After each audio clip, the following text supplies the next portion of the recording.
വടക്കേക്കര പഞ്ചായത്തിൽ ദേശീയപാത നിർമ്മാണം പ്രദേശവാസികൾക്ക് ദുരിതമായി മാറുന്നു. ചെറിയ മഴ പെയ്താൽ പോലും നിർമ്മാണ സ്ഥലങ്ങളിൽ നിന്നുള്ള ചെളിയും മലിനജലവും സമീപത്തെ വീടുകളിലേക്ക് ഒഴുകിയെത്തുന്നത് മൂലം പ്രതിസന്ധിയിലാണ് നാട്ടുകാർ.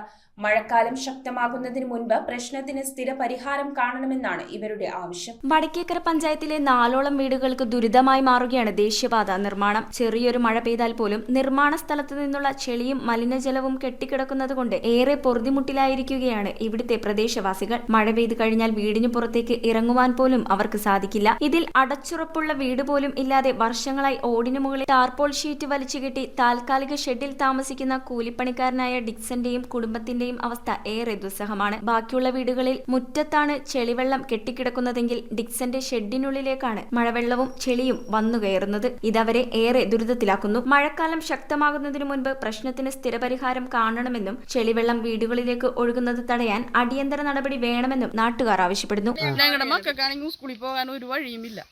ഇവിടെ കാരണന്മാർക്കാണെങ്കിൽ പാടില്ലാത്തവരാണ്. ഈ ഒരു കാലം വെച്ച് ഞൊണ്ടിയാണ് ഈ പിള്ളേരായിട്ട് അവിടെ റോട്ടിലാക്കി കൊടുക്കുന്നത്. നിങ്ങളൊന്ന് കാണും, ഇതിൽ കൂടി നടന്നു പോയാൽ പിള്ളേര് വീഴൂലേ? കഴിഞ്ഞ വർഷവും ഇത് തന്നെയായിരുന്നു.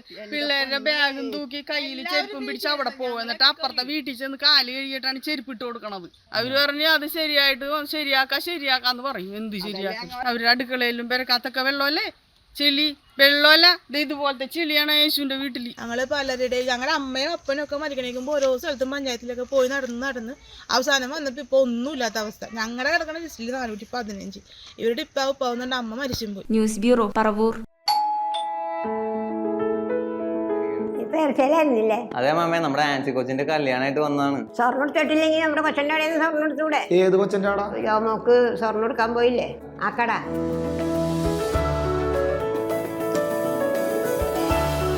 Paravur gold jewellery, north Paravur.